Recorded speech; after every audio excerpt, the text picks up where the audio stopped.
परंतु प्रकृति में रहने वाले मन और इंद्रियों को ये अपना मान लेता है। इस तरह से ये जीव बन जाता है तो शुद्ध आत्मा मेरा ही अंश है, लेकिन ये जीव कैसे बन जाता है? जीव भूता कैसे बन जाता है कि मेरा अंश है तो मेरे में आकर्षण होना चाहिए था, लेकिन ये संसार की वस्तुओं को और शरीर को अपना मान लेता है और इनकी ही इच्छा करने लगता है, अर्थात इनकी तरफ आकर्षित हो जाता है, तो मुझे भूल जाता है। तो ये बात भगवान ने 7वें श्लोक में कही। तो अब ये प्रश्न होता है कि भाई ये अपना क्यों मान लेता है? तो इसके लिए भगवान ये अगला श्लोक है 8वां, इसमें कहते हैं कि भाई ये इनको भूल से अपना मान लेता है, लेकिन सुख की आसक्ति के कारण से ये इनमें फंसता है कि भाई नेत्रों से सुंदर दृश्य देखना है, चमड़ी से स्पर्श करना का भोग करना है, जीभ से स्वाद का भोग करना है इत्यादि। तो ये सुख लेने के भाव से ये इंद्रियों को और मन को और ये शरीर को और संसार को अपना मान लेता है, और अपना मानने के कारण से जहां ममता हो गई वहां फिर अब शरीर के लिए ये चाहिए, परिवार के लिए ये चाहिए, इस तरह से कामना उत्पन्न हो जाती है। और ममता और कामना के कारण से ये फिर पाप करने लगता है, और फिर कामना के कारण से कई बार पुण्य भी करता है, ताकि एक गुना दान से गुना पुण्य इसको मिलेगा, स्वर्ग मिलेगा। यहाँ भोग भोगता है तो इससे बड़े भोग स्वर्ग में है, ये सुन करके ये ऐसे ऐसे कार्य भी करता है जिनको हम अच्छा कार्य कहते हैं, लेकिन उसके बदले में भी चाहता क्या है? भोग। इसलिए ये अनेक प्रकार के पापों के कारण से नरकों में और नीच योनियों में भटकता है, और सकाम भाव से पुण्य करने के कारण से स्वर्ग आदि ऊंचे लोकों में भटकता है, और इस तरह से ये 84 लाख योनियों में भटकता रहता है।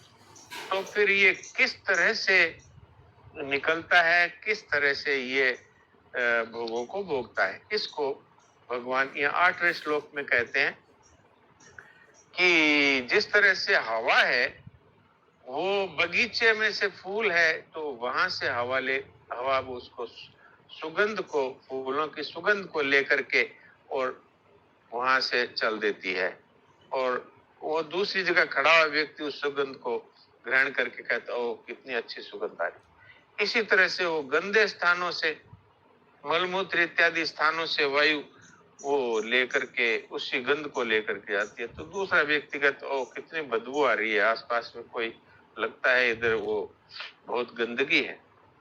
तो इस तरह से ही ये जो जीव बना हुआ है, ये अपने आप को शरीर का स्वामी मानता है, इसलिए इसको ईश्वर भी कहा। शरीरम यद्वा आपनोति यच्चापि उत्क्रामत ईश्वर है, यच्चापि उत्क्रामत ईश्वर है, इसका संधि विच्छेद करेंगे तो ये उत्क्रमण करने वाला ये जीव ये ईश्वर है। ईश्वर कैसे है कि ये शरीर आदि का मालिक बना हुआ है, इसलिए इसको स्वाधीनता हो गई, तो उस जैसे भगवान को स्वाधीनता है ऐसे इसको भी स्वाधीनता मिली हुई है, तो इसने उस स्वाधीनता का दुरुपयोग करके और शरीर इंद्रियों को सबको अपना मान लिया। तो अब ये क्या करता है, उनको छोड़ता नहीं है, यहाँ पर ममता कामना का त्याग नहीं करता है, इसलिए उनको छोड़ता नहीं। तो उन इंद्रियों, मन बुद्धि इत्यादि के साथ, इसको सूक्ष्म शरीर कहते हैं, मन बुद्धि इंद्रियां इत्यादि है, ये सूक्ष्म शरीर है। इस सूक्ष्म शरीर को ये साथ ले जा सकता है। अब स्थूल शरीर तो साथ ले जा नहीं सकता, उसको तो यहाँ लोग जला देते हैं प्राण निकलते ही। तो ये उस शरीरों को अपना मानने के कारण से और इंद्रियों को और इन सब को साथ लेकर के सूक्ष्म शरीर और जो स्वभाव रूप कारण शरीर है, इसको साथ लेकर के गमन करता है, और फिर जिस शरीर में अपने कर्मों के अनुसार जाता है उस शरीर में ये अपने आप को फिर यही मैं हूं ऐसा मान लेता है। तो वायु गंध के स्थान से गंध को ग्रहण करके ले जाती है, ऐसे ही शरीर आदि का स्वामी बना हुआ जीवात्मा भी जिस शरीर को छोड़ता है वहां से इन मन सहित इंद्रियों को ग्रहण करके फिर जिस दूसरे शरीर को प्राप्त होता है फिर उसमें ये जाकर के फिर भोग भोगने लगता है, क्योंकि वो ही स्वभाव लेके जा रहा है। तो ये 8वें श्लोक में भगवान ने कहा। अब जो हम आज श्लोक पढ़ रहे हैं वो है, अब वो किस तरह से इसको भोगता है ये बताते हैं यहाँ पर 8वें श्लोक में, कि मन और इंद्रियों के द्वारा किस तरह ये भोगों को भोगता है। तो श्रोत्रम चक्षु स्पर्शनम च रसनम घ्राणमेव च अधिष्ठाय मनश्चाय विषयानुपसेवते। ये जीवात्मा मन का आश्रय लेकर ही ये श्रोत्र अर्थात कान और चक्षु अर्थात नेत्र और त्वचा और रसना अर्थात जीभ और नाक घ्राण, इनके द्वारा ये मन का आश्रय लेकर के और इन विषयों को ग्रहण करता है। हम कहते हैं ना कि वो मेरे मन में तो आ रही है कि ये मेरे को भोजन बड़ा स्वादिष्ट है ये मिले, तो ये मन है, ये मन का तात्पर्य है कि इस मन को एक प्रकार से अपना मानता है और फिर इसके द्वारा ये ग्रहण करता है।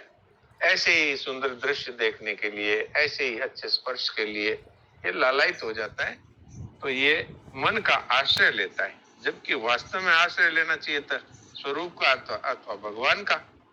पर ये मूर्खता के कारण से, भोगों की आसक्ति के कारण से, क्योंकि पिछले जन्मों में ये भोग भोगता हुआ ही मरा और इस शरीर को, इंद्रियों को अपना मान करके भोग भोग रहा था, वही स्वभाव इसका अगले जन्म में जो का त्यों उसको मिल जाता है।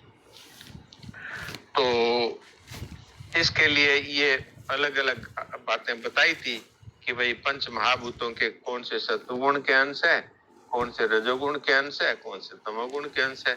अगर संक्षेप में कहें तो पंच महाभूतों के ज्ञानेंद्रियां है, ये तो रजोगुण का अंश है, और सत्वगुण नहीं, क्षमा करें दोबारा कहता हूँ, ये सत्वगुण के अंश से तो ज्ञानेंद्रियां और रजोगुण के अंश से कर्मेंद्रियां और तमोगुण के अंश से ये पांचों विषय।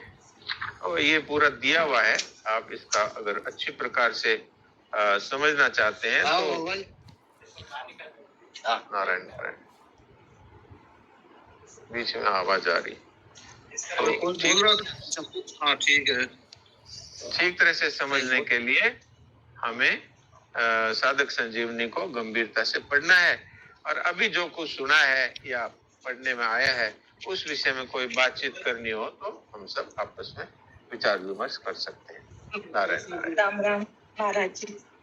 राम राम। तो आज सारा जो सार है ये, जैसे लास्ट 1 महीने से जैसे हम कोशिश कर रहे हैं कि हमारे को रस बुद्धि का त्याग करना है। अब रस बुद्धि का त्याग करने का मतलब है कि आपका ये भी नहीं होना चाहिए कि आज क्या सब्जी बनाए या आप पूजा में कौन सी अगरबत्ती जलाए जिसकी सुगंध आपको प्रिय है। पर ये मुश्किल बहुत है, मतलब आपका ये तो मन आ ही जाता है कि ये सब्जी मैं खाती हूँ और ये नहीं खाती, ये खुशबू मुझे पसंद है ये नहीं है। तो आपको इसका त्याग कैसे करना चाहिए गृहस्थ में रह के, क्योंकि आपके पास ऑप्शन होते हैं 5 सब्जी के और आपकी पसंद जुड़ी जाती है और वो खाना खा के आपको तृप्ति भी मिलती है और तृप्ति होके आपका भोजन भी अच्छा होता है। जैसे मान लो अगर आपको आधा कप चाय पीने की आदत है और आप चाय ले लेते हो तो आपका भोजन में रुचि ज्यादा बढ़ती है, तो ये फिर क्या बिल्कुल ही गलत है रस बुद्धि रखना? वाह, ये कितना ईमानदारी से डॉक्टर मैडम ने ये प्रश्न किया है। ये देखिए, जिनको साधन में रुचि होती है ना, वो अपने जीवन में जो कठिनाइयां हैं उनको कितनी स्पष्टता से रखते हैं। हमारे में से कई भी ऐसे हो सकते हैं जो ये कठिनाई तो अनुभव कर रहे हैं, लेकिन वो इसलिए नहीं बोलते कि लोग समझेंगे कि ये तो इतने बड़े साधक थे और इनकी तो अभी भी इस तरह से कमजोरियां पड़ी है, तो जल्दी से खुलासा हो नहीं पाता। लेकिन ये डॉक्टर ज्योति का सबको एहसान मानना है हम सबको कि इन्होंने तो सबके अंदर होने वाली कमजोरी को अपने तरफ से इन्होंने प्रकट किया बहुत अच्छी बात है। तो इस प्रश्न का उत्तर ये है कि आज तक हमने अपने मन के अनुसार और स्वाद का, स्पर्श का, गंध का भोग किया है, लेकिन अब हमें अपने परिवार के सदस्यों के पसंद से उनके संकल्प को पूरा करने के लिए हमें अपने संकल्प का त्याग करना है। जब अपने संकल्प का त्याग करेंगे तो हमें जो पहले ये भोगने से सुख मिलता था उससे कहीं अधिक और विशेष आनंद हमें प्राप्त होगा, कि जिससे फिर ये भोगों की तरफ जो रुचि है ये हमारी समाप्त होगी। क्योंकि सेवा का फल ही है मनुष्य में संसार के प्रति जो राग है वो मिट करके और मनुष्य की योग की तरफ रुचि होती है। तो इसका उदाहरण मैं आपको बताता हूं। जैसे एक माँ है, वो ये जानती है कि मुझे ये सब्जी पसंद है, लेकिन वो अपने बच्चे से पूछती है कि बेटा तुमको आज कौन सी सब्जी पसंद है, ये सब्जियां इनमें से। तो वो कहता है कि मुझे ये सब्जी पसंद है। तो माँ अपने पसंद का त्याग करके भी उस आनंद को प्राप्त करती है कि जो आनंद उसको वो सब्जी खाने में नहीं आता था, जब बेटे को खिला करके और उसके हृदय की वो जो भोग की कामना थी वो मिट गई। तो इससे सिद्ध होता है कि जब हम अपने संकल्पों का त्याग दूसरों के संकल्प को पूरा करने के लिए, कौन सा संकल्प, जो संकल्प अनुचित नहीं है और जो संकल्प हमारे सामर्थ्य के बाहर नहीं, ये दो इसमें शर्तें हैं। हमारे किसी भी पड़ोसी का या परिवार के सदस्य का वो संकल्प हमें पूरा करना है जिस संकल्प में, जो संकल्प उचित है शास्त्र की दृष्टि से भी और समाज की दृष्टि से भी। तो एक तो वो उचित होना चाहिए।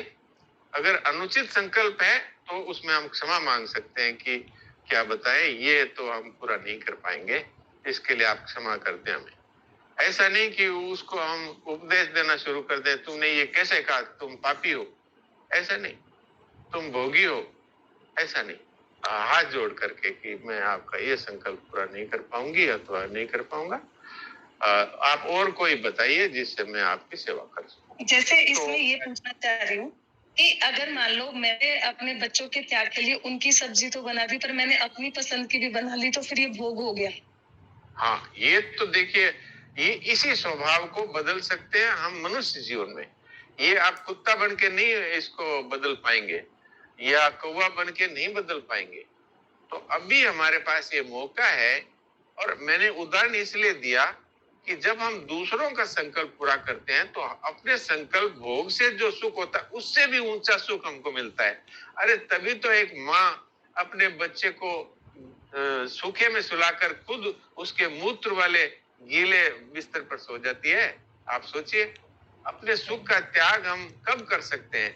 जब हम किसी को दुखी देखते हैं, जब हम किसी को भूखा देखते हैं, तो हम अपनी रोटी उसको दे सकते हैं और फिर भी अपने को आनंद आ जाता है। आज एक बहुत अच्छा, देखो वो बेचारा 3 दिन से भूखा था, उसको भोजन दे दिया। तो ये इसको जरा गंभीरता से हम समझेंगे तो ये बात समझ में आ जाएगी। पर और ये जैसे भगवान जी जी, और भगवान जी के मंदिर में जैसे 4 तरह की धूप बत्ती है, पर एक खुशबू ज्यादा पसंद आती है खुद को, तो वो जलाना भी रस बुद्धि को प्रमोट कर रहा है। नहीं नहीं, वो तो भगवान को प्रसन्नता के लिए हम जलाएं, नहीं कि हम अपने भोग के लिए जलाएं। वो तो अपने को जब त्याग करेंगे तो उसका आनंद अपने को भी मिलेगा। हमारी पसंद की बढ़िया चीज को हम भगवान के समर्पित करते हैं इस भाव से कि भगवान को इससे आनंद मिलेगा, तो उसका जो साइड इफेक्ट जो है उसमें हमें भी आनंद आएगा ही, इसमें हाँ। कोई संदेह नहीं। पर एक हम अपने भोग के लिए करते हैं तब हमारा पतन होता है। और एक ठाकुर जी का संकल्प पूरा करने के लिए आज ठाकुर जी को हम ये भोग लगाएंगे, आज उनके लिए हम ये चीज बनाएंगे और आज उनको हम ऐसे वस्त्र पहनाएंगे। तो आप देखिए, फिर अपनी फैशन है उससे आपका मन हटने लग जाएगा, अपने स्वाद से आपका मन हटने लग जाएगा। ये एक फॉर्मूला है, आप इसको करके देखें। तो जिन्होंने जो किया रस है बुद्धि खुद में, जो रस बुद्धि खुद में लग रही है उसको भगवान को अर्पित कर दे। जो भगवान रस को बुद्धि में करें। आपको आनंद है।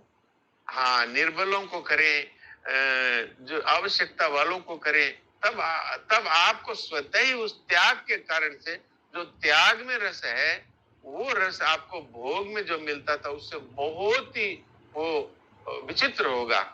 इसका अनुभव तो सभी को है, पर हमने इस पे ध्यान नहीं दिया। जी ठीक, राधे राम राधे राम डॉक्टर साहब, राधे राधे डॉक्टर राधे साहब। राधे।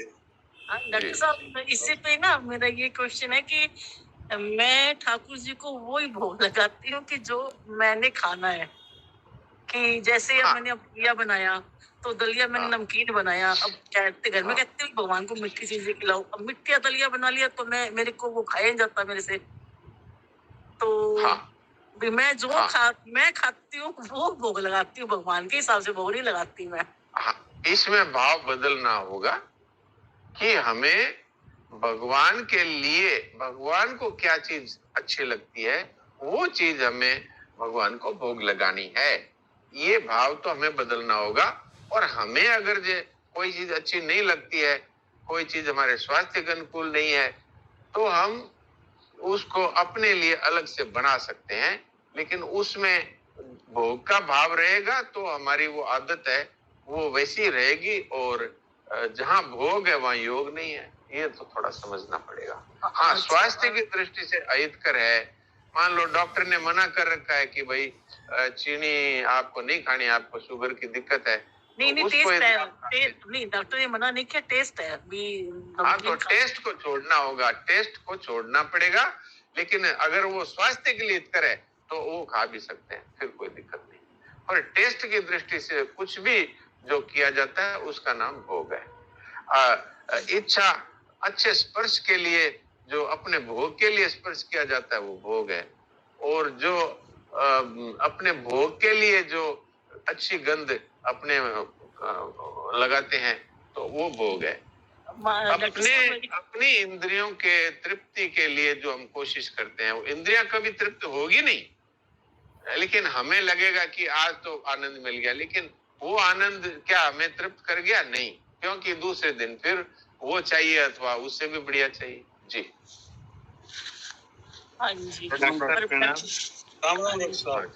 हाँ, राम राम। एक चीज पूछना था कि आत्मा ही परमात्मा है, तो अगर अपने मनपसंद की चीजें खा करके अपनी आत्मा तृप्त होती है, अपनी मनोस्थिति बहुत प्रफुल्लित होती है, तो भगवान प्रसन्न नहीं होंगे? क्योंकि अपने तो भगवान के ही बच्चे हैं। जैसे माँ बाप को अपने बच्चों को अच्छी चीजें खिला करके मन में प्रसन्नता होती है, तो भगवान ही अपने सब कुछ है, वो माँ बाप और सभी कुछ समझ ली वही है। तो अपने अगर कोई चीज खाएंगे, अपने मन प्रफुल्लित होता, चित्त प्रफुल्लित होगा, अपने खुश रहेंगे, तो भगवान को खुशी नहीं मिलेगी। खाली रुके सूखे खा कर करके त्याग त्याग त्याग त्याग करेंगे, तो ये मत खाओ वो मत खाओ, तो भगवान को क्या अच्छा लगेगा कि मेरा भेजा हुआ है वो दुख पा रहा है, या मैंने इतनी वस्तुएं बनाई है उनको ये लोग नेग्लेक्ट कर रहे हैं? इस तरह से मोटा मोटी एक पूछना था। हाँ, इसका उत्तर ये है कि जो कुछ भी हम अपने इंद्रियों की तृप्ति के लिए जो कर रहे हैं, उससे हम पराधीन होते हैं कि स्वाधीन होते हैं, ये बताइए। मान लीजिए कि आपको चाहिए बादाम का हलवा, मान लीजिए, तो आपको बादाम का हलवा के लिए आप क्या करना होगा? आपकी पत्नी को बोलना होगा ये बनाओ, बाजार से आपको बादाम लाने पड़ेंगे। और यदि आपके पास उतने धन की व्यवस्था नहीं है तो आप धन के अधीन हुए, किसी से मांग करके लाए या चोरी करके लाए। और अगर आपकी पत्नी ने कह दिया कि मेरे को तो ये बनाने की इच्छा नहीं है, क्योंकि और तो कोई खाएगा ही नहीं, इसलिए मैं तो नहीं बनाती, और आपको भी ये अकेले खाने के लिए थोड़ी है, पूरे घर के लोग खाएंगे, तो आप इसमें क्या स्वाधीन है? आपको कितनी पराधीनता का अनुभव करना पड़ेगा। तो क्या भगवान ने हमें पराधीनता सहने के लिए बनाया है? भोगों में जो भी आसक्त होगा वो पराधीन होगा, निश्चित ही होगा, क्योंकि अब उसको तो वो चीज चाहिए। अब वो चीज कितने लोगों के सहयोग से हमें मिलेगी, तो वो हम कितने लोगों के पराधीन हुए, कितनी वस्तुओं के पराधीन हुए। तो क्या पराधीनता में हमें सुख भोग करके और योग की प्राप्ति हो सकती है। इससे इससे ज्यादा अच्छा ये है कि हम पत्नी आपसे पूछती है कि आज हम ये कुछ बना रहे हैं तो ठाकुर जी के भोग लगाएंगे, तो उसमें हम कहें हाँ बहुत अच्छी बात है, जो भगवान ने हमें दिया है, जिस प्रेरणा से हमको मिला है, चाहे पत्नी कहे, चाहे माँ कहे, चाहे पिताजी कहे, उनकी पसंद से हम लें। यदि हमारे शरीर के अनुकूल नहीं है तो हम कह सकते हैं कि मेरे को डॉक्टर ने इसके मना किया है, तो मेरे को ये लेने से शरीर में ये तरह की तकलीफ होती है, आप अगर इसकी जगह अगर ऐसी चीज बनाए तो अच्छा है। तो भोग की दृष्टि से हम पराधीन होते हैं। अगर भोग की दृष्टि नहीं है तो कुछ भी लेने में हम पराधीन नहीं होते। जी राम राम डॉक्टर सर। भगवान ने हमको भोग के लिए ये मनुष्य शरीर नहीं दिया, और वो इससे प्रसन्न नहीं होते हैं कि मेरा बेटा है जो ये सब चीजें खा रहा है इसलिए मैं खुश होता हूँ, इसलिए वो प्रसन्न नहीं होते। वो प्रसन्न होते हैं कि क्या ये मनुष्य जीवन पा करके और भोग से ऊपर उठ करके योग की तरफ आया है, क्या ये मेरी तरफ चल रहा है, या फिर ये खाने में, पीने में, सोने में, स्पर्श में, इन सब चीजों में फंसा हुआ है जिसमें कि हमेशा पराधीन ही है। आप बताइए, बहुत अच्छा भोजन मिल गया, लेकिन यदि आपके जीभ का स्वाद यदि भगवान ने छीन लिया तो क्या होगा? इसका अर्थ है कि आप जीभ के पराधीन हुए। तो इसलिए हम स्वाधीन हैं जो भगवान हमारे लिए भेजते हैं उसमें, और हम पराधीन है अपने कामनाओं की पूर्ति में। तो इसलिए हमें मनुष्य जीवन में भोग को छोड़ करके और परमात्मा की तरफ चलना है तो भोगों का त्याग करना पड़ेगा। भोग का अर्थ है मैं चाहूं जैसा मुझे मिले, और फिर आज ये मिला तो कल वो मिले, कल वो मिला तो परसों वो मिले, तो इसका कोई अंत आएगा नहीं, और हम पराधीनता की बेड़ियों में जकड़ते ही चले जाएंगे। हाँ नारायण। हाँ डॉक्टर साहब, ये एक शब्द की अचिंत्य शक्ति, उसमें ये स्रोत्र के बारे में दिया है। एक तो परोक्ष और एक अप्रोक्ष। परोक्ष मानी जो हमारे सामने नहीं है, और अप्रोक्ष मानी प्रत्यक्ष जो सामने है, दोनों ज्ञान होते हैं। तो इसके बारे में थोड़ा सा श्रवणेन्द्रिय की जो ये शक्ति है शब्द, अब कितनी शक्ति है आप श्रवणेन्द्रिय में, आप देखिए शब्द की कितनी शक्ति है कि एक आदमी 50 आदमियों के बीच में सोया हुआ है, और आप उस आदमी का नाम लेते हैं तो वही जगता है 50 में से, दूसरा कोई नहीं जगता। बताइए। ये तो सही। एक वो परोक्ष है, ये प्रत्यक्ष वो हम परोक्ष अपरोक्ष तो सीधा सीधा अभी बद्री भाई जी ने एक्सप्लेन किया था, फिर भी कह देते हैं। जैसे संसार में 5 स्टार होटलों में सुख है, इसको तो हम प्रत्यक्ष रूप से देखते हैं। अच्छा। लेकिन स्वर्ग में ये सुख है, ये सुख है, ये सुख है, ये सुख है, ये हम सुनते हैं, और सुनने से हम उसको जो अप्रत्यक्ष रूप से होते हुए भी हम उनको जानते हैं। हम कहते हैं हाँ हम जानते हैं स्वर्ग में अप्सराएं होती है, स्वर्ग में इस तरह की सुविधाएं मिलती है।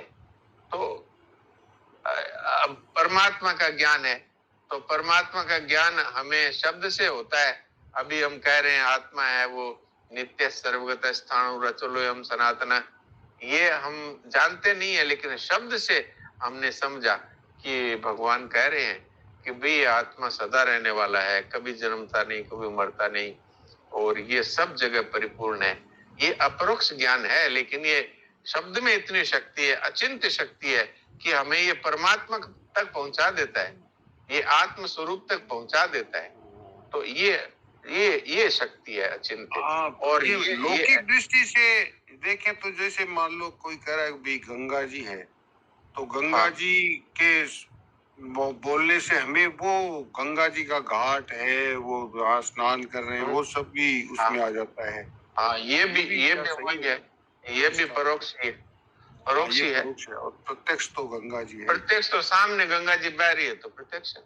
हाँ लेकिन वो उसका याद आ जाती है। ठीक है। शब्द में कितनी शक्ति है आप देखिए ना, एक अज्ञानी मनुष्य है, एक डाकू है, वो महात्मा बन जाता है। ये शब्द के ही कारण है, और क्या है बताइए।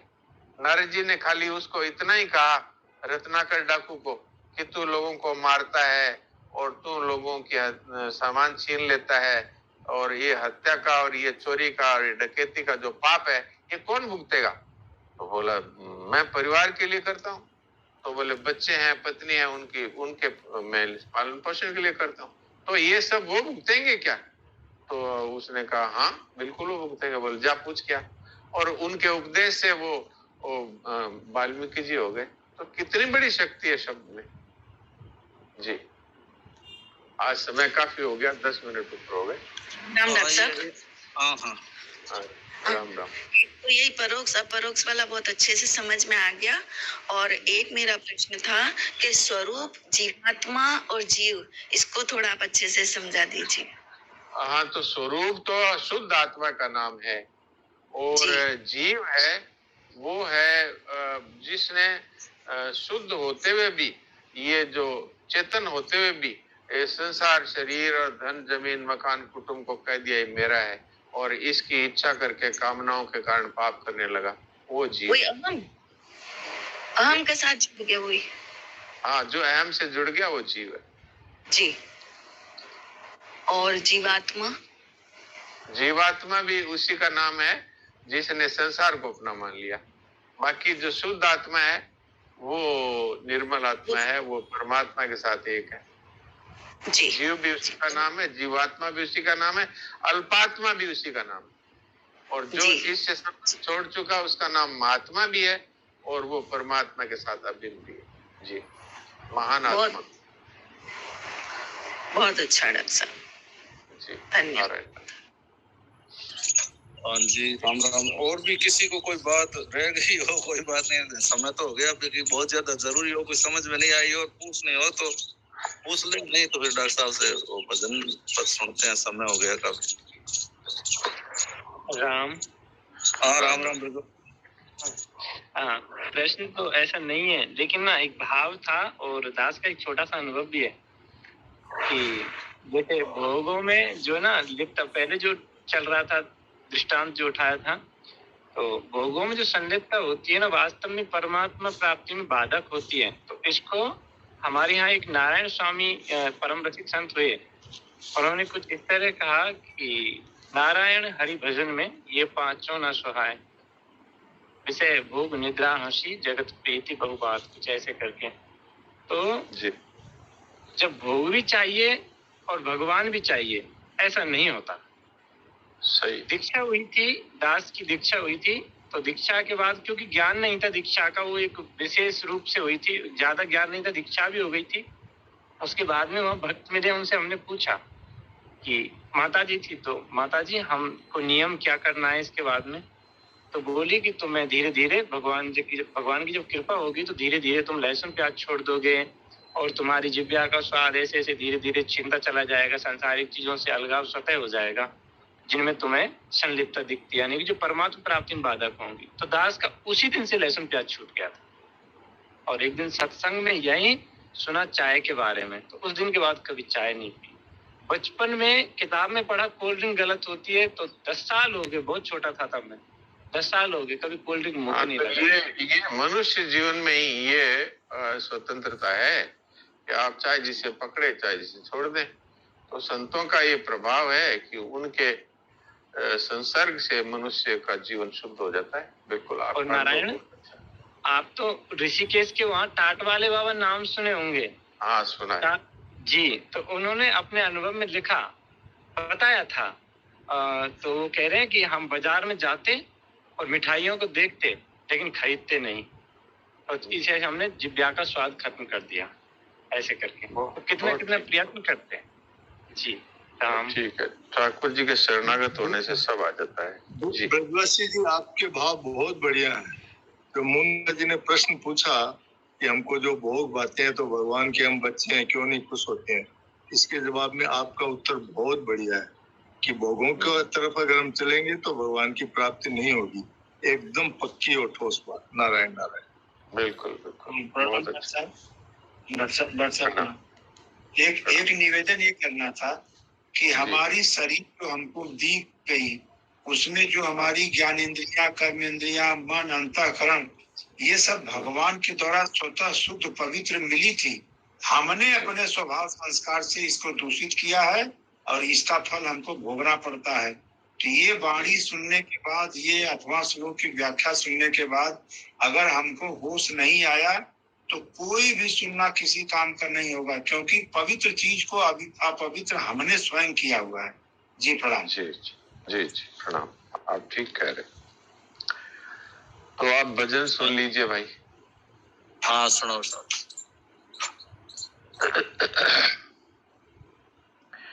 एक सांवरी सूरत वालो हंस करके मेरो मन ले गयो वश करके। एक सांवरी सूरत वालो हंस करके मेरो मन ले गयो वश करके। हो मेरो मन ले गयो वश करके। मोह कमान प्राण दृगलोचन, मोह कमान बाण दृगलोचन। मार्यो है कलेजा में कस करके, मारे हिवड़े में मार्यो है कस करके। मेरो मन ले गयो वश करके। एक सांवरी सूरत वालो हंस करके मेरो मन ले गयो वश करके।